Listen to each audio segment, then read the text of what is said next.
up, say. One time for the hometown, I got love for it, it's real. Yeah. 2 times for the haters, man, cause I notice how this shit feels. Hey guys, welcome back. This is the Matt Couturier Report. We're back again with another very special guest in studio. Today, this week, we have Tiffany Parker. She is the CEO for the Boys and Girls Clubs of the Concho Valley. Thank you so much for coming in to do this. Thank you for the invitation. Yeah, it's going to be really cool. So before we jump into it and before Tiffany gives us her elevator pitch, we're going to jump to a sponsor. We'll be right back, so just hang tight. Whether you're looking to buy or sell, Holscher Ranch Group has you covered. With a dedicated team and a passion for Texas land, we're here to guide you every step of the way. Visit HolscherRanchGroup.com or call 325-899-1403 to get started. Holscher Ranch Group, making land ownership dreams come true 1 acre at a time. Hey guys, pardon the interruption, but if you wouldn't mind hitting that subscribe button to show your support, we'd be very appreciative. Now back to the episode. All right, guys, welcome back. Okay, so Tiffany, give us your elevator pitch. Tell us who you are, what you do. Tell the audience. I'm the CEO of the Boys and Girls Clubs of the Concho Valley, and at the club we serve youth ages 6 to 18. And the goal is to make certain that we're doing our part to instill character and leadership developing skills and life skills within the kids that we serve every day. And when people ask what I do, I stand in the gap for kids. I'm a change agent, and we do whatever it takes to build great futures. Very nice. That was great. So how long have you been doing that altogether? A long time. Yeah. 22, 23 years. Yeah? I lose track. Wow, 20 plus years. Yeah. So before we get into that, I want to ask some questions about the Boys and Girls Clubs and what they're all about, you know, what kind of programs and services they offer, because I feel like a lot of people are not aware of some of the things you guys do that are vital, I think, to the youth of our community. But before we do that, I want to talk a little bit about you, because I think, you know, just talking to you for a couple hours the other day, I think you are a really important piece of the puzzle when it comes to getting our local Boys and Girls Club operating the way it should be, you know, that you've done before in where was it again? Bryan College Station. Yeah, College Station. Yeah, I always forget the name of that. College Station. Yeah, so the whole A&M college town. So tell us first, though, about you. So where are you from, first of all? Well, I'm from around the way. Okay. I've lived in several places. I lived for a number of years in California. I've been in Texas for quite a while. I raised my kids in Texas. Nice. They're in San Antonio, and so San Antonio is near and dear. But I've lived all over the state of Texas. I've kind of popped around a bit. Yeah. Cool. So what was growing up like for you? Just tell us briefly. Growing up, grew up in a 2-parent household. Mm-hmm. My mother was an entrepreneur. Cool. Business owner. My dad did a little of everything to make certain that we had all of the things that we needed and most of the things we wanted. Yeah. I grew up very different from the kids that we serve. Yeah. In that there weren't days that came and went that we weren't sure what was going to be in store for us. We always knew what was going to be for dinner. We always knew that there was going to be breakfast and lunch in the house. Yeah. Christmas was always probably overfilled with all of the things. Mm-hmm. So it's just very different. Yeah. But I had a great appreciation for what we had because my parents made certain that we understood that those things were privileges and not rights. We had a right to, you know, a roof over our head. We had a right to be fed every day, and we had a right to a quality education. But all the extras were exactly that. They were extras and privileges. And so they made certain that we knew that. That's cool. Yeah, okay. So what about high school? What was high school like for you? Well, high school was, I had a very interesting high school experience because I was a teen mom. Oh, that's right. Tell us a little bit about that. Mom. Yeah. I had my son when I was 14. Wow. Okay. Yeah. And I had my daughter when I was 15. Okay. And when I was pregnant with my daughter, my mother passed away. Wow. And so high school was tough. Yeah. But I had a very strong support system. My mother's one of 13, so I have lots of aunts and uncles. Yeah. She picked an amazing person to be my godmother. And so I had all of these wonderful people around me that constantly poured into me and made certain that I did all the right things, made certain that I was successful. able to still I still had, the opportunity to do some high school stuff. My aunt Yeah. would, go to the football game or go to this, she wanted me to That's good. have a high school experience. But I took my son to a lot of those things. You did? That's He cool. went to, when I go to football games, he went to the football games Yeah. with me. When I went to basketball games, he went to those things with me Mm-hmm. because he was my responsibility. That's right. Yeah. And so I drug him along. So everybody Wow. knew him. By the time I graduated, I crossed the stage. I tell people this all the time. I was crossing With the stage. Yeah. No, he was in the audience with family. Okay. Yeah. But as soon as they handed me my diploma, you hear his little voice yelling, "Mama, bring me one." Are you serious? Do you have that on Yes. film? I wish I did. Oh, that'd be that awesome. was a long time ago. Yeah. That was a long time ago before camera phones. That's cool though. But yeah. so he was fully engaged in all the things, and so high school was a little different than the average high schooler. Yeah. But we made it. Mm-hmm. And it was rough, but we got through. That's right. Man, that's pretty cool. It shows your resiliency, and I just think it's fascinating because you did have a little bit different path, and what you do now and the way you do it, it's really intriguing to me, and it's inspiring. I really think you're a leader, and I'm fascinated to know how you got there. So after high school, you have 2 young kids now. What happens then? Like, what did you start doing for work, and how did your life evolve to where you are now, like in a path of leadership and so influence? I went to college. But college was tough because I didn't have, I had a kid. Yeah. So let me back up just a bit. Yeah. My aunt raised my daughter. Okay. Yeah. Because that, trying to raise 2 kids as a 15-year-old was going to be tough. Oh, yeah. And so I had an aunt who couldn't have children. And so she actually adopted my daughter. I love that. But she always grew up knowing, exactly who I was and knowing her brother. And so we have a very solid relationship today. Nice. My kids are pretty amazing. Yeah. I might be a little biased, but they're pretty amazing, cool. and they're raising some amazing humans. I have 5 grandbabies. Oh, nice! You're a grandma. 5. 5. Awesome. 5 okay, grandbabies. Cool. What I love about that real quick yes. is that you get to be a young grandmother too. I do. I love that. That's a blessing. Do. Yeah. Get to roll around the floor and play with the little ones, and when the older ones were small, we'd get out in the front yard with full pads and play football. Nice. Yeah. So Nice. it was pretty cool. I like that. That's cool. But I went to college, but I was working. Mm-hmm. I worked at a mortgage company. Nice. But the more I worked, and I'd start making money, I get little raises here and there, and I'm thinking I'm really doing something. And so I take fewer and fewer classes. Oh, and so the next thing you know, I'm not going to school. Okay. I'm just working full time. Yeah. And I enjoyed the work that I did. I started off in collections and worked in basically every department within collections and did a little of everything. Yeah. But it was just different kind of work. During this time, I'd gotten married. Mm-hmm. I got divorced. And when I got divorced, I needed a shift. Yeah. And so I actually went to go work at a children's home for a year. Did you? I worked for a children's home for a year in San Antonio. Children's home, what does that mean? These exactly? children had been removed from their houses by CPS or the state and placed in this home. And so they were either going to be there until they were adopted or they aged out of the program. Okay. And so they could stay there until they were 18. And even at 18, they could go to a house that would teach them how to live independently. So it's called independent living. Okay. Yeah. And so that's when I realized I love working with kids. Yeah. And that I was actually pretty good at it. Yeah. Prior to that, the only kids I'd worked with were the kids at church. Mm-hmm. My son was in the youth choir and I worked with the youth choir. Yeah. And that's the only time I'd work with kids. Okay. So when I realized that that's something I enjoy doing, the hard part was knowing those kids' background.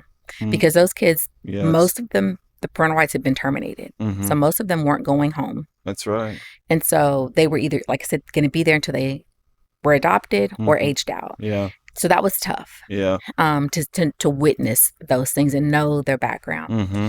I came to meet some folks that worked in College Station because I was in San Antonio during this time. Okay. Yeah. So I go to College Station to go visit some friends, and I went to visit the Boys and Girls Club. Oh.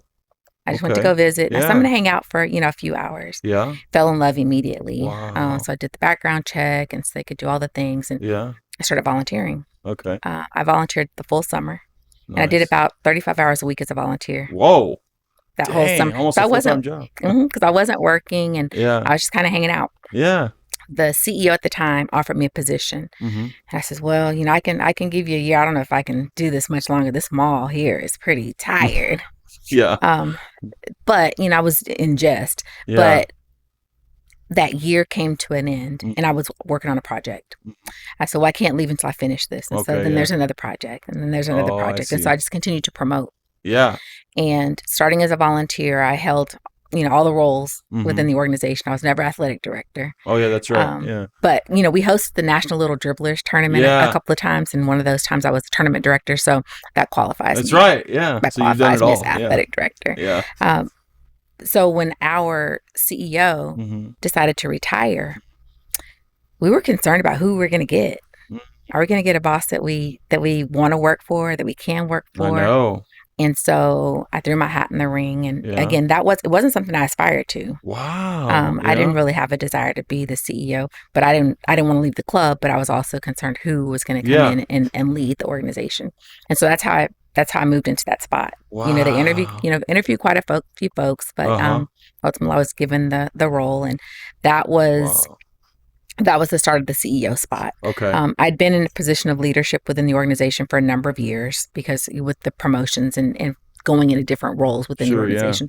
So I always had a staff of part-time staff, full-time staff, volunteers. Yeah. Always had a lot of interns Okay. and Yeah. work study students from Texas A&M. Yes. Yeah, So that's those cool. they were vital to the success Wow. of our program. Yes. But that's really how it went. It was just That's cool. I was with that organization for 18 years. Wow. But it And went so Brian? fast. 18 years. But it went so fast because with all of the changes in the roles and the positions that I held, I felt like every, because I promoted basically every once a year, Yeah. every 18 months or so. So it was pretty consistent.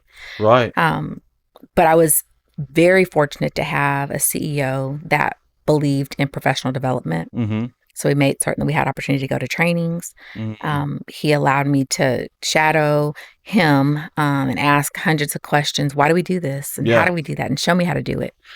And I was able to learn a lot from him along that way. And so it made it a little easier. It's never just totally easy to slide into a CEO role, but it made it a lot easier. Okay. Because I had someone that poured into me on a regular No basis wonder. and shared so much. And Yeah. so that was big for me because everybody didn't have that. That's right. Yeah. So I think that's one of the reasons I'm so passionate about professional development. Mm-hmm. I want to make certain that my team has the opportunity to do all the things. Right. They have opportunities to cross train with each other and learn different tasks, to take on some of the tasks that I do. I have them help me with different things. Yeah. Because ideally you want to have a team of leaders working under you so that when you decide to leave, they have positions or they're in a position to move up. Yeah. But not only that, even if they decide not to stay in this community, they're positioned to move up and to go to a Boys and Girls Club anywhere in the country. That's right. We're everywhere. Yeah. People think that we're just nationwide. We're international. We're on military bases so crazy. all over the world. All over the world. All over the world. So there are over 5,000 Boys and Girls Clubs. Wow. And we serve well over 4 million kids a year internationally. Yeah. So there are a lot of opportunities. And so I want to make certain that the team that I have, they're positioned to apply for those types of roles if that's something they desire to do. Yeah. Ideally, they'll stay in this community, but if they desire to go somewhere else, they're ready. That's right. They're ready. They have the skills to do it. Yeah. Very cool. So tell us, for those who don't know, so it's the Boys and Girls Club, and this is after talking to you and just doing some of my own research, it's not just an after-school program. It's not just let's put our kids here for after-school activities. Like, it's so much more than that.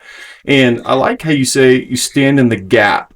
And so explain what that is. Explain what the gaps are and how the Boys and Girl Club, they fill the gap, So the gap is the things that they aren't getting at school, the things they aren't getting at home and or church.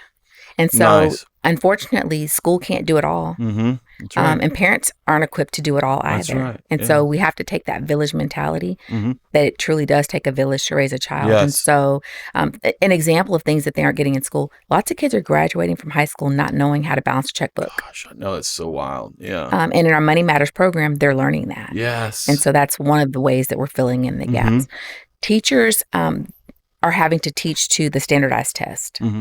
Because Big time. the better the scores are, the more federal funding the schools receive. Yeah. And so I understand how important that is. Mm-hmm. However, there are things that they don't have the time to do. Yep. And so those are things that we're able to do. We have a program called Love that. Emotional Wellness, and Yeah. teaching kids how to channel their emotions. Oh, wow. And how to express themselves. I didn't know that. That's cool. Well, it's a great program because a lot of kids, kids are labeled bad. Yeah. There are no bad kids. Yeah. We might have some kids that make bad choices. Right. That's right. But there are no bad kids. That's exactly right. Yeah. And so oftentimes kids act out because they don't know how to express themselves. They don't know how to say, I'm sad, I'm mad, whatever it is. Yeah. Yes, they don't know how to express that. Yeah. And so they just act out. That's right. And so then they're labeled as bad. Uh-huh. Well, this program teaches them how to channel those emotions, but also how to voice that. Yes. And how to share that, and how to identify people that are in their lives that they can trust to share that with. Oh, my goodness. That might be one of the most important things y'all do right there. It absolutely is. Because we're teaching these kids that's a life skill that's vital. Uh-huh. It is. And sometimes, they'll get tidbits of that, bits of that here and there. Mm-hmm. But we spend, 8 weeks, 10 weeks with this curriculum. That's excellent. Teaching this. Yeah. And it's a full curriculum. It's evidence-based. Yeah. And the kids that go through this program, we have 100% success rate. The kids that go through these programs, specifically Smart Moves and Emotional Wellness, when they complete this program, we have 100% success rate. They do not get involved in the juvenile justice system. Oh, that's extraordinary. Because it teaches them how to make healthy choices. Yeah. Preventing them from getting engaged in illegal drug use, premature sexual activity, staying away from tobacco products. Mm-hmm. And so really building up their self-esteem to the point that they're almost cocky. I'm too good. I'm too good to engage in those behaviors. I'm not going to do that. Whoa. Well, real quick, that's interesting. So why do you think, if you had to say, being in this line of work for so long, something like that, that program that you offer, when it comes to, in particular, saying no to drugs, compared to, let's say, a Nancy Reagan campaign, Say No to Drugs, why that campaign sort of failed and why this seems to work more? Why do you think that is? Well, campaigns are great. Yeah. Because it gets the word out. It gets the message out. But if there's not a curriculum or something to support it, then it's really just words. That's the same thing as reading a billboard. That's right. Saying, say no to drugs. Yeah. Yeah. Okay, but why should I say no to drugs? Yeah. What are the consequences if I don't? Mm-hmm. And they learn these things in this program. Okay, yeah. They learn, if I engage in these types of behaviors, not only does it wreck my body, but it wrecks opportunities to do, amazing things. Yes. It hinders, progression in school. It limits the types of jobs you can hold. Yeah. Because you get engaged in those behaviors, well, then you're going to have a criminal record. Right. And so that becomes limiting. And so our programs are very different because our programs emphasize all of those things. There's a big difference. Earlier you said the word activities, and that's one of the things that sets us apart. Okay. Yeah. The Boys and Girls Clubs do programs. Okay. Yeah. We have programs that have full curriculums. Yeah. That are evidence-based, that have been researched and put together by professionals in the field. Yeah. Activities are things that can be done at the drop of the dime, and you go into the supply closet and you pull out some glitter and construction paper and glue. You can do a really cool activity. Yeah. But activities are not life-changing. Yes. They're not transformational. Programs are. Yes. Okay. That's one of the biggest things that sets us apart. And the other thing I thought about was like the DARE program. A lot of that was based on, it was fear-based, sort of fear-mongering in a way. It was like, hey, this is what's going to happen. Here are all the things that happen when you use this drug. And they try to scare you a little bit. Whereas this, like you said it builds confidence. It's quite the opposite, It is. It's you're probably being educated on the things that can happen, but you build this confidence of why you want to rise above that. Right. That's cool. Exactly. Yeah. And when I was a kid, we did the DARE program, and it is, there are a lot of scare tactics in it, but I do appreciate that they actually had a curriculum. Yeah. And so the facilitation of programs can make all the difference. Okay. Because if the facilitator is scary, it doesn't matter what the curriculum is. That's right. It can come across scary. Yeah. But if you have someone, you have a caring adult that truly believes in nurturing and pouring into young people, then regardless of what the curriculum says, can dictate how it's received. That's right. Because kids vote with their feet. Okay. If what you do don't mean have, by that? they don't have to be there. Oh. They'll walk out the door. Yeah. If you don't have a quality team in place that gives them a reason to want to be there, they're not going to stay. It doesn't matter how great the programs are. Makes Matter. sense. Doesn't matter how great the facility is. Yeah. If there aren't quality people in there, That makes loving on total them and sense. nurturing Yeah. them, they don't want to be there. Yep. And so and that's the team that's facilitating these programs. Yeah. Okay. And so they I have see. to want to be around those people. Yes. People Wow. is what fuels the success or the failure of a Boys and Girls Club. You have to have the right people in place. Yeah. So the team is so crucial, huh? They are. So tell us about your current team. What do you think needs to happen as far as the team goes, the staff, to get the local Boys and Girls Clubs up to where you would like them to be or see them being? Programmatically, we're there. Okay. You know, Yeah. our team does a great job of facilitating these programs. Cool. They do a great job of identifying volunteers in the community. You know, volunteers, I'll say this, we have volunteers that will assist with specific programs, but there's never enough volunteers. I know, There's it's never enough crazy. volunteers, so I can always use additional volunteers. Yeah. But the volunteers that we do have that assist with these programs Mhm. are incredible. Nice. You know, Yeah. because it takes people, the Mhm. right people in place to assist with these things. Yes. But my team is awesome. You Cool. know, they do a great job of facilitating these programs as long as they have the tools. Right. And so, and putting those resources in their hands. And so Yes. that's the role of myself and my board. Yeah. Okay. We have to make Yeah. certain that they have the resources that they need to do the work that needs to be done. Okay. And it basically, like everything else, it comes down to money. Yeah. And, you It know, sure if we does, have doesn't the right amount of money coming in, then we're able to facilitate these things. We have the right amount of money in, I'm able to have a quality team in place Mm-hmm. to do these things. Yes.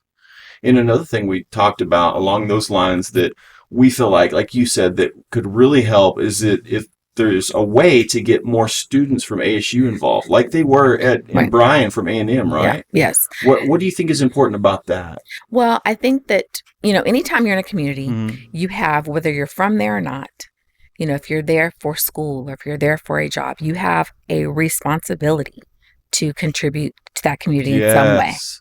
In some way, you have a responsibility That's to. We all right. do. Yes. And so, you know, and that can take on various shapes and looks. Mhm. So I currently serve on the chamber board. Mhm. I'm a provisional with Junior League this Cool. first year. Yeah. But even prior to that, you know, I was doing things to get engaged. I'm Yeah. a member of the local NAACP. And so Cool. there are ways to get involved and engaged in doing Absolutely. things. Yeah. You know, people think that you have to do something grand for it to Mm-hmm. matter. You don't have to have this huge organized activity to serve. Yeah. I'm also a member of Kiwanis, and that's one of our things, you know, is serving Yeah. the community. Cool. Something as simple as, you know, when you're at the park with Mhm. your family, if you're going to throw something away, you see some trash on the ground, Yeah. pick it up. Yeah. I mean, Exactly. it doesn't have to be anything on a grand scale, Okay. but that's serving. Yeah. Okay. That's serving. There are so many different nonprofits in town that always have different things going on and opportunities to get engaged and involved. I know that Keep St. Angelo Beautiful, you know, yeah. Charlotte always has something going on. There's Yeah. ways to get engaged and involved. The YMCA does things. The United Way, there's always something going on. There are ways to get involved. That's right. It's just a matter of deciding what you're most passionate about, Mm-hmm. and that can kind of dictate and determine the things that you get engaged in. Yeah. You know, Okay. yeah. But it takes everybody getting engaged and involved. Yes, With it does. students, I think that it does a few things. One, they're a great resource. Yeah. You know, they come in with fresh ideas Mm-hmm. and energy and excitement. You know, we've been doing, you know, especially when you've been doing as long as I have. Mm-hmm. I'm going to do it the way I've been doing it because that's what comes natural to me. Yeah, and it works. And it works. Yeah. There's definitely a better way to do certain things that I do. I know that there is. Okay. I just don't have the time to sit back and come up with those things. I see. But if Yeah. someone says, Miss Tiffany, what if we did it this way? Yeah. Show me why it makes sense to do Nice. it that way. And Yeah. if it makes sense, I'm with it. Cool. Because everybody, it takes all of us, Mhm. you know, and change is good. Mm-hmm. And so if we can change it up and make it more efficient and effective, I'm all for it. Yeah. And so I encourage my team to do that, you know, be creative. Yeah. You know, how else can we get this done and it's still impactful and still makes a difference for our kids? That it's not the same way that I've been doing it forever. Okay. Yeah, that's you know, cool. and Yeah. that's what students do. When students come Yeah. in, they come with fresh ideas and energy and excitement. Mhm. And so we want that. Yeah. But we also want them to come in and do the things that they enjoy doing. It Mhm. doesn't have to be something that we're currently doing. It's an opportunity to introduce our kids to something new, Oh, something different. You know, cool. Yeah. I had a young man that came to the club when I was in Bryan, and he Mhm. was waiting for the kids to get there, and he was playing with the hacky sack. Mhm. And I said, our kids would love that. He said, they're not going to want to play with the hacky sack. I said, I bet they are. Oh, but they will, yeah. I said, keep playing with it when they come in. Yeah. Let's see what happens. So the kids start coming in. They said, what's that thing? So it's just a hacky sack. Well, what is it? So he takes it and, he shows it to them, and the kids are looking at it, and they say, I want to try. And they're trying. That thing is flying all over the game room because they don't know how to do it. Yeah. And I said, okay, we bought some hacky sacks. Who wants to do this? Oh, cool. All the hands shot up. Yeah. Something as simple as Okay. playing with the hacky sack. Yeah. And so it doesn't have to be anything elaborate. Mm-hmm. Think about the things that you enjoy doing Yeah. and come teach some young people how to do it. That's right. Share Yeah. that skill, share that passion Uh-huh. with our kids. And so that's what we ask our volunteers to do. And so it's nothing that has to be this, elaborate, Right. program. Yeah. Just something that you're passionate about, Uh-huh. because I guarantee there's going to be a handful or That's two right. of kids that are going to be just as passionate about learning how to do that thing. That's really neat. I wish that we had more volunteers, and we'll get there. Yeah. We'll get there. We're actively working on it. How do we get more, do you think? Well, I think that we have to look at the different student organizations, and that's what we've been doing. Okay. Identifying what their philanthropy is and what they're passionate about, because Oh, there's that's some that are good. going to be service based, Mhm. that are going to be engineering, an Yeah. engineering organization. Right. Well, come in and start a Club Einstein and teach our kids how to make some cool stuff out of, Right. I don't know, popsicle sticks, a piece of string, and a piece of gum. Right. Be MacGyver. Yeah. It's going to take kids coming in that have a passion for literacy, Mhm. and that's their national philanthropy. Come in and help with our book club. Mm-hmm. And so figuring out the things that they already do, Okay. Yeah. and I like giving that. them an outlet and an opportunity to do it on a bigger scale. Yeah. Because if that's their national platform Mhm. is literacy, well, they need to figure out a way to do that in the community. Yeah. Because all fraternities and sororities and student organizations have to do and or should be doing some type of service. That's right. Well, we have a perfect opportunity for them to do pretty much anything. Yeah. With us not being a school and having to follow certain guidelines, we Right. follow some things that BGCA, Boys and Girls Clubs of America, Right. mandates, Mm-hmm. but we're autonomous. Mhm. We're a federated model, so we can do what makes the most sense for our community. Okay. Yeah. So we don't have to do the same thing they're doing in That's Oakland, pretty cool. California. Yeah. We can do what makes sense for the kids that we're serving. Yes. And so Yeah. in dealing with those volunteers, Mm-hmm. what is it that you enjoy doing? You like to read? We have some kids that love to read, but we Yeah. also have some kids that don't really like to read. Yeah. But if they had someone coming in, encouraging them and working with them and reading with them, that might get them more excited Mhm. about it. So it's all about passion and energy and channeling that. Yeah. Okay. Well, tell us real quick about what I like are the premature sexual activity prevention programs like the Passport for Manhood and Smart Girls. Yeah. So touch just a little bit on what those programs are about. So they're complements to our Smart Moves program, Okay. which teaches alcohol, tobacco, illegal drug resistance skills to alcohol, tobacco, illegal drugs, and premature sexual activity. Passport to Manhood and Smart Girls go more in depth into gender specific things. Okay. Yeah. But it also teaches them how to identify positive role models. Ooh, nice. And what a That's positive good. role model looks like. Healthy relationships, and not just relationships with their boyfriends or girlfriends, but with their peers, Yes. with teachers, just people in general. Mm-hmm. Yeah. What do those interactions look like? Teaching them interpersonal skills. Yes. Mhm. And, when you think about role models, I like to ear hustle. Yeah. And the boys were doing Passport to Manhood one Mhm. day, and this is years ago, and I'm ear hustling. Mhm. And the question was asked, who's your role model? Yeah. And a young man said, Lil Wayne. Oh, yeah. Well, why? Well, because he has all the girls, he has a lot of money, and he has gold, jewelry. Yeah. And, oh, okay. This is the beginning of the program. So they Mhm. go through the full curriculum, get to the end, and we're asking again. Mhm. And a lot of kids, their answer changed. It might have been Wow. dad or an uncle. Yeah. But it changed. Okay. This little boy, Lil Wayne. Oh, he stuck with Lil Wayne. And I'm like, okay, did the program not work?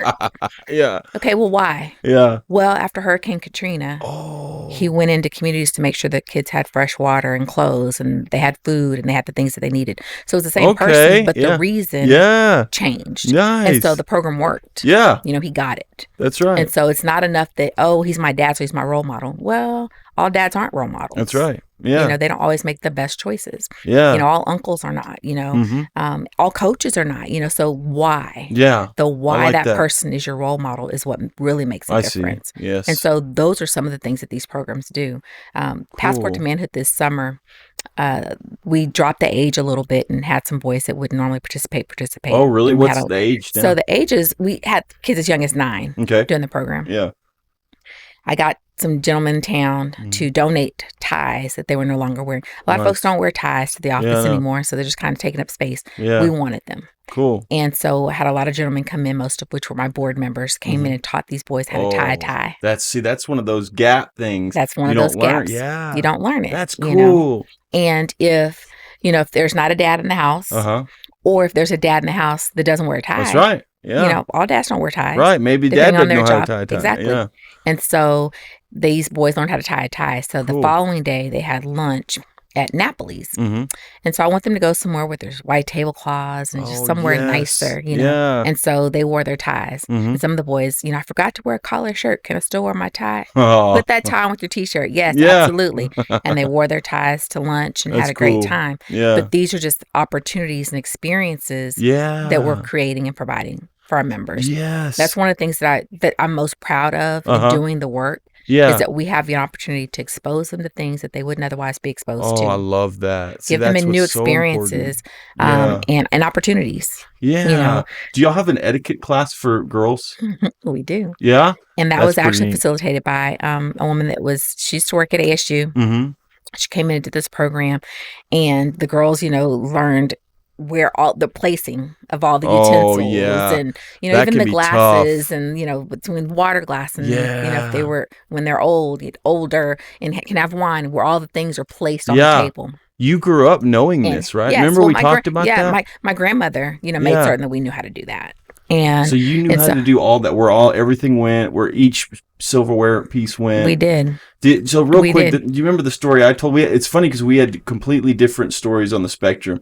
So you grew up knowing that, and for me, I didn't necessarily. I wasn't like a hood, like I wasn't out on the streets, but I didn't grow up necessarily knowing all that stuff. Sure. And so I was dating this girl who was, she had a family that was kind of higher end and made a lot of money, and they were, knew the etiquette stuff, going fine dining etiquette. And we went to eat, and they were doing all this stuff, putting their napkin in their lap and there were all these different, I'm used to a knife and a fork, maybe a spoon, and there's different silverware, and they all knew what to do, and I was just trying to mimic her, and she was just kind of helping me, and I felt a little embarrassed, about it, and so it was interesting. But remember, you told me it was your cousins, I think, that didn't know how to do it or something, and you showed them, and we showed them, because cool. Everybody needs to know how to do that, and it's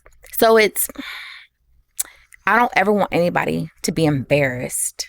Yeah. Because they don't know how to do something. I love that. And so we make certain that our kids know. Yeah.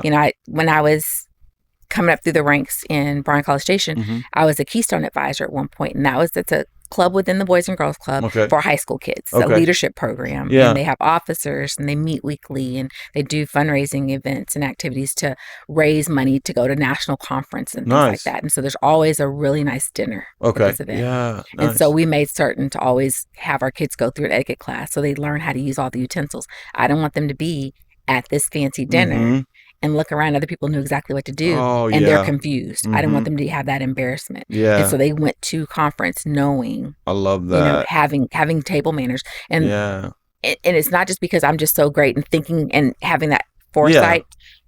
We had a luncheon, and our kids were on the program, and they, did some speeches, and they recognized some people in the community. And I'm looking at the kids on stage, and they're stirring their tea with their butter knife. Oh, wow. Yeah. Because they just picked up what was ever on the table. And so I said, we got to do an etiquette class. And so that's when I realized. Okay, it wasn't just that I had the foresight to do this. I saw something that we had to fix. Yeah, that's cool. And so from then on, we made certain that we implemented that in programming, just to be sure that they were, again, equipped with the tools and the resources and the know-how, the life skills. It all comes back to that. It does, And so that's one of the things that I really love about the work that we do, is because we're able to give them exposure and Mhm. opportunities. Yeah. Things Yeah. that they might not see until, they're grown-ups. Yes, that's right. I know people that in my age group that the first time they were ever on a plane was when Mhm. they went to college because they were athletes Oh, and they wow. flew with Yeah. their team. Yeah. Mhm. Well, that could very well be the situation for some of the kids that we're serving, Mhm. but they're going to know about those things. They're going to know about other parts of the world Yeah. and have that exposure. Yeah. We have brand new computer labs, and so they're That's going to be able to use right. They're those so labs to nice. get online, to do some research. We're going to do some Yeah. scavenger hunts that are going to Cool. take them all over the world looking up things and learning things. Yeah. I'm going to visit with folks that I know that like to travel, Mhm. share some of your travel stories and experiences. Yeah. And I've done some travel, and so I'll show them some photos of Mhm. things that I've seen around the world. And I Yeah. want them to think outside of what they see every day Yes. Yes. and what they have in front of them every day. Yeah. I'd love them to get out and explore the rest of the world, Mhm. learn some amazing things, bring those things back, Right. to St. Angelo Yeah. or not. Yeah. But see what else there That's is. right. Too many people. It's crazy. Like that grow up in San Angelo, they get stuck in that. That they kind of become closed minded just because they've never traveled. They've never been outside of Texas. Yeah. And it's unfortunate. So that's pretty cool. I love that they can at least be shown and taught Right. that there's so much more. There are options. Yeah. We want them Exactly. to know what their options are. And there's nothing wrong with growing up and staying in the same place you've been Right. your whole life, but know that you have options. Yes. Know that you don't Yeah. have to do that. Yeah. You do that by choice. That's right. If that's what you Yeah. choose, then so be it. Yeah. But know that you can do something different Exactly. and know the different things that you can do Yeah. and Cool. why they might be beneficial Yeah. to you or for you. So we're just, I love that part of the job is sharing new Mhm. things and giving them new opportunities. We do an event, and it's coming up. It's our annual dinner. We'll Mhm. do that in January. What makes that unique is our kids run it. Oh, really? And so they get so much public speaking experience. What do they do exactly? Everything. Really? So the That's grown-ups cool. get to speak twice. The Okay. board president will get to speak and give kind of a state of the club. I'll give a brief talk, Uh-huh. and we're both given 3 to 5 minutes. They don't give us Wow. much. Yeah. So I'm able to, do a catch up, what happened over the last year, Yeah. the highlights of the club and organization, Uh-huh. the kids' invocation, the pledge, the welcome. That my MC is 7th grade, 6th grade. Wow. My MC this year will be a Yeah. 7th grader. Cool. Their awards are going to be given out to some staff, some board members, and some people in the community, just as an acknowledgement for their support. Nice. The kids are doing all of that. Cool. They'll also induct our board and give them their Yeah. oth of office. Wow. So they awesome. run the whole program. Yeah. But public speaking experience. Yeah, I love that. And not just in the sense it's doing a school play, Mhm. which is amazing. Yeah. I love when kids are doing that, but this is just very different Mm-hmm. because it's not just their parents; it's just general members of the community Yeah. that are coming out That's to right. support this dinner. Yeah. They're representing their Boys and Girls Club, but they also get to share the things that they're learning at their club. They'll get to share Yeah. why they love their Boys and Girls Club, what they enjoy about Yeah. doing at their Boys and Girls Club. Some kids may talk about different staff members at the club. Mm-hmm. One year we asked a little girl, what her favorite thing to do at the club. I love snack. Well, I like to eat too, so I'm with you on Yeah. that. Whatever the Mhm. reason, we want to hear it. Yeah. And so they'll have an opportunity to do that. So I'm That's excited. cool. I'm excited for them because there's some Yeah. kids that are going to participate that have never done any public speaking. Oh, when is it again? It's in January. It's Can anyone go? Yeah, Cool. we'll start posting and advertising soon. Okay. And selling sponsorships and tables and things like that. But it's Awesome. next year's our 60th anniversary. Yeah, 60 years. Yeah. And so I want everything to be huge. Yes. We're going to do everything on a Cool. grand scale. Yeah. And so this dinner will be no exception. Mm-hmm. And so we want as many folks as we can get in the room as possible Yeah. to learn about the club, to Mhm. celebrate with us. 60 years is a huge accomplishment. Yes, it is. And It's so we amazing. want to celebrate that. Yeah. And acknowledge those that led the way, Mm-hmm. that had the vision Yeah. to do that in this community. It started Yeah. as boys clubs. It was It boys did. clubs. When did it turn to Boys and Girls Club? 1990. Wow. Okay. And so in 1990, it changed from Boys Clubs of America to Boys and Girls Clubs of America. And Yeah. that's when girls were allowed to come in. Now, there were some Amazing. organizations around the country that allowed girls prior to that. Okay. But the mandate wasn't there. I see. Now it's a Yeah. requirement. Yeah. You can't turn girls away. Right. And Cool. we run the world anyway. I know, right? But this is there are clubs that are brand new. Mhm. There are clubs that are over 100 years old. Yeah. And so to hit 60 is huge. Yeah. And so we want to acknowledge folks that were part of that, Mhm. getting us rolling. For sure. We Yeah. want to acknowledge, former club kids. Yeah, I'm going to be I doing like a that. huge call out for alumni. I want to Cool. hear from alumni. I know, What right. did you get from the Boys and Girls Yeah, Club? that's what I'm really How did interested the in. Boys and Girls Club impact your life? Yes. Yeah. What That's do you gonna think be you'd be neat. doing different if you didn't have the Boys and Girls Club in your Mhm. life? And so Yeah. I've been working on trying to identify alumni. Yeah. It would be great to do a whole piece on that. So I think we're going Yeah. to launch a Facebook group. Cool. Yeah. So many people still use Facebook, and so that may be a way to kind of get that ball rolling, and just Yeah. to get the alumni, because Cool. I want them to know what's happening in their club, Mhm. ways that they can get engaged and involved, Yeah. and if they're so inclined, just to support their club. Cool. Because when they were club kids, there were folks that were supporting it to make certain That's right. that they had what they needed. Yeah. And my hope is that those alumni will come back and say, the club did so much for me. Yes. I'd love to be able to do something to Mhm. give back to the next generation. Yeah. So we're going to be working on that diligently Cool. to identify those folks. Yeah. I love that idea. That's cool. So a lot of people also don't know that the Boys and Girls Club depends on local funding, right? It's not, you don't receive funding from the national level or grants or anything like that. Like, we rely on funding from the local residents of the Yep. Concho Valley.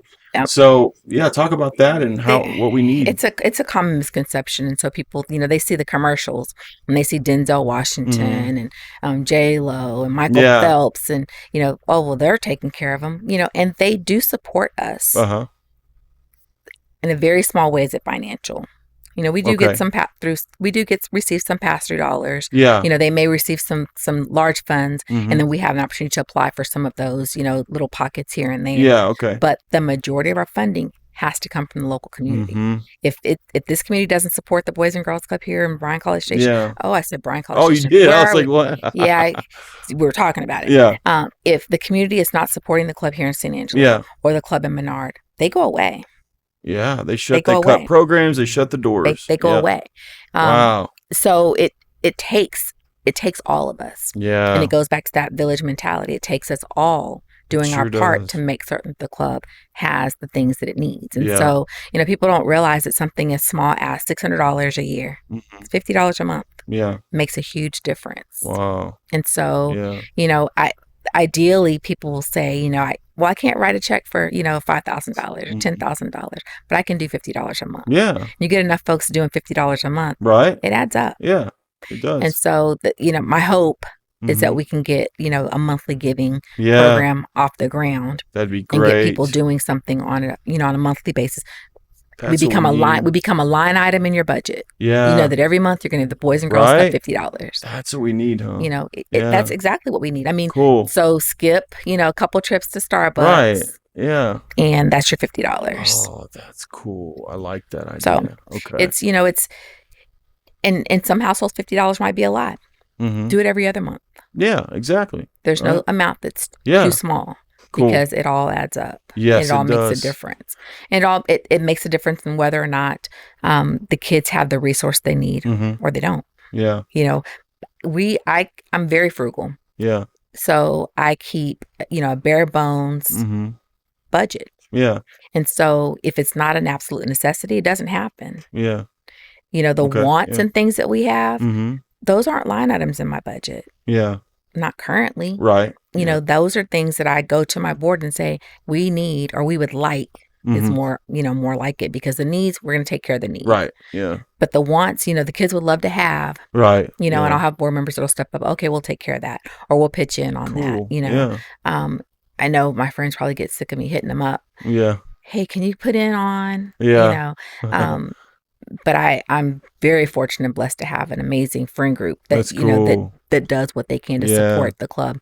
But it's That's just a huge. matter of everybody doing their part. Mhm. Yeah. That's all we ask. And so those that aren't able to give financially, you can still advocate for the club by talking about the things That's that we're right. doing. Yes. You know, every time I talk Spread to somebody, awareness. they become an advocate because you know Yes. more than you knew the first That's right. when we got together. Yeah. Because you walked away from our conversation knowing so much. That's what happened with us. Yes, I walked exactly. away and I became an advocate. Because once you know, That's cool. you can't unhear it. I know. You can't unhear how awesome it is. I wish we could put you with one person at a time and make all these Wouldn't that be advocates. amazing? That's what I hope this does, though. That's always the goal. Yeah. And I take every opportunity to talk to folks about the Boys and Girls Club that I'm given. Because you're so good at that. We're known well, but we're not well known. Yeah. That's a good Everybody's point. heard of the Boys and Girls Club. When they see that logo, I have this Boys and Girls Club tattoo. So when people see that logo, they know that it's Boys and Girls Club. Yeah. But they don't always know what we do. That's right. They confuse us with daycare. That's right. We are the exact opposite of daycare. That's exactly right. I am not a babysitter. That's right. Not at all. And I don't hire babysitters. Nope. I hire youth. It's not what it is. I hire youth development professionals. That's right. And that's what we do, and that's who we are. And so if people have a better understanding of that, I think that they would be more inclined. Agreed. Yes. To support the club, because then they see their return on that investment. Mm-hmm. You know, the more we're pouring into these kids, the greater this community and the nation, quite frankly, but specifically this community is going to be. Yeah. Because we're helping to nourish and to build and to work with the next generation of the local workforce. Right. That's right. So we're teaching some of the skills that they need, you know, to carry those jobs in terms of like the technical skills and stuff like that. But more than that, we're teaching them ethics. Yes. And a healthy work ethic to go along with those things. You know, SAISD has a really amazing CTE program where kids are having the opportunity to learn and graduate with certifications in various things. Cool. And so they can graduate from high school and go straight into the workforce. Partner that with Boys and Girls Clubs opportunities and experiences. Yeah. It's our way to assist in building well-rounded young people. That's right. They get just because they have the skills to go out and be a welder, right? They might not be the nicest person. That's right. Exactly. Or they might not make the best choices. But if they're getting the things that they're getting at the Boys and Girls Club, the things they're getting at school, the things they're getting at home, it's just a part of the package. Yes, I like that. It's just putting all the pieces together, and that's another way that we're standing in the gap. Yeah, absolutely. So, how can people donate? What's the easiest way? The easiest way is to just fill a big box up with hundreds. Drop it off. Drop it off. Yeah. You know, they can do things through our website. Okay. There's a way to donate through the website. I'm happy to go and pick up a check. I'm happy to welcome people into the club and give them a tour. Cool. Drive by the Love club. it. You know, let us show you where these dollars are going. Okay. Let us show you the club. Let us show you the kids that we're serving. Yeah.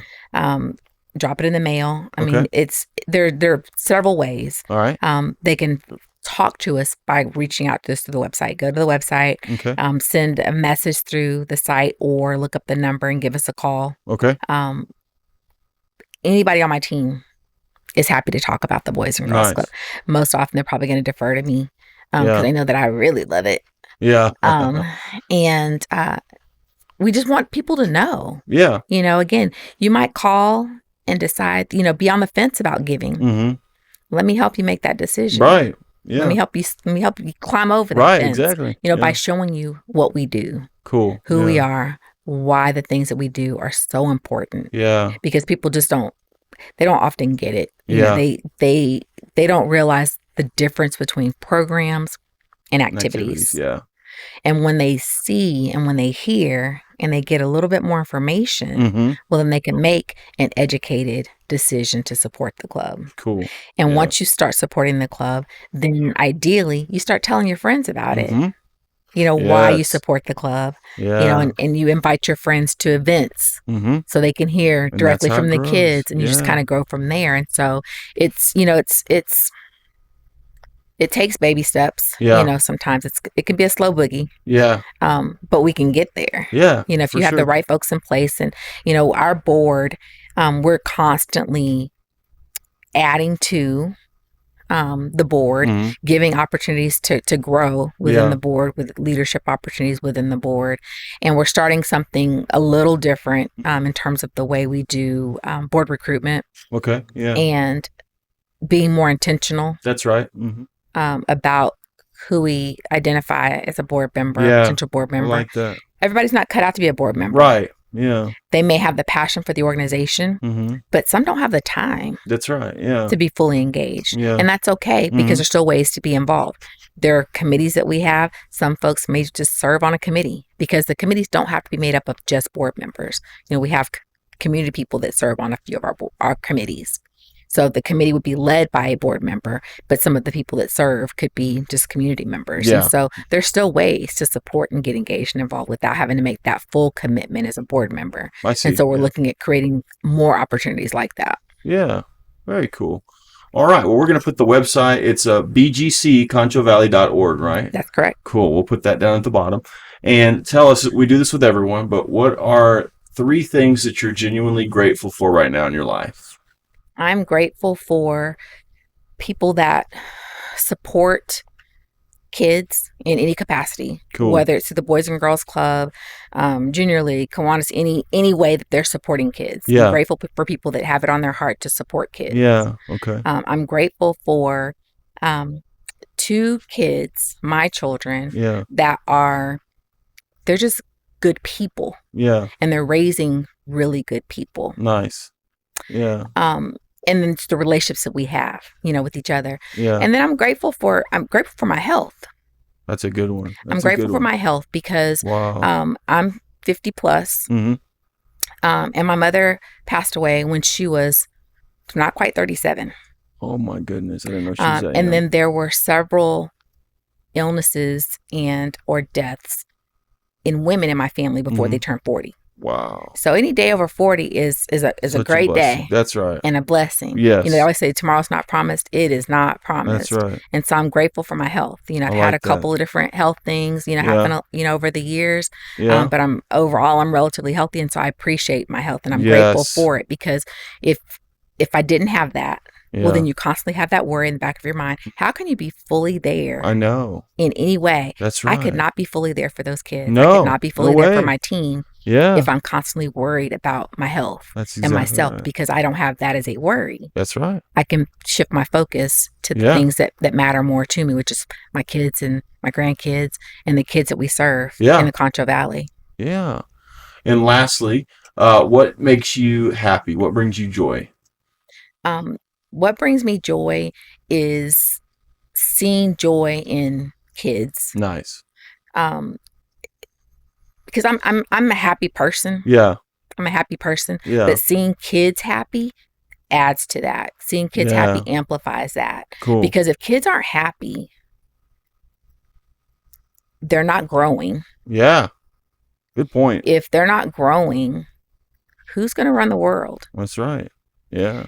It's so cliche, but they are literally the future. They are. They're literally the future. Yeah, exactly. And so seeing kids happy and seeing the joy in kids makes me happy because I know that, especially the kids that we serve, because I know that my staff is doing it right. We're getting it right. That's right. Yeah. When kids are screaming and yelling and having a good time, if you walk into a Boys and Girls Club and it's dead silent, that's a problem. Yeah. That's a problem. For sure. You should walk into the club and hear all kinds of excitement and laughter and, they're not supposed to run the building, but seeing kids running around, that's a good time. Yeah. And that's what clubs look like. And that's what clubs should look like. And so when I see that, that makes me happy. That's cool. That's what fills my cup. Yeah. I could be having a rough day. I like that. Yeah. And, working remote. That's my why. Yeah. So you go by the club cool. and you get your cup refilled. You hang out in the game room and let them cheat you in pool or whatever it is. Yeah. And if you leave out of there and you don't have a smile on your face, something's wrong with That's right. That's what happened to me the other day. I had the best time. Yes. Yeah. Well, I saw y'all's videos and y'all had a really good time. But if you leave without a smile on your face and if you leave without some joy in your heart, then something's wrong with you. I agree. Something is wrong with you. So anybody that needs that joy, needs their cup refilled, needs a shot in the arm of what true joy looks like, call. Agreed. Let's schedule a tour. Come hang out at the Boys and Girls Club because you see it all over these kids. And so it's a reminder to our team that they're doing what they're supposed to be doing and they're in the right place. They're exactly where they're supposed to be. I wish I could pay them so much more. I know, right? Because they're amazing. But to know that they're doing it for what I am able to pay speaks to their character. Yeah. It says that they truly want to be there. Yeah. Because they could be anywhere else. Yeah. making more money. Oh yeah. But they're there because we're all there by choice. That's right. Yeah. We're all there Labor by of choice. love, yeah. And so when you're doing something by choice that you are enjoying, then I mean it just speaks volumes. It does. About the who you are. Yeah. And so I can't ever say enough about the team that I have that works with these kids every day. So great group of humans that I'm proud to work alongside. Yeah. Very cool. Well, thank you so much for doing this, Tiffany. Absolutely. Thank you so much for the opportunity. Yes. Again, it's anytime I get to talk about the club. Yeah. I'm taking it. I know it. I love it. I'm taking it. Very cool. All right, guys. Well, you heard it. This was Tiffany Parker from the Boys and Girls Clubs of the Concho Valley. Please donate, guys. Volunteer. Call Tiffany Parker. Schedule a tour of the facility. Get involved. Thank you. Paid our bills, and I get 4 times my net worth from a year ago with no deals. Did it all.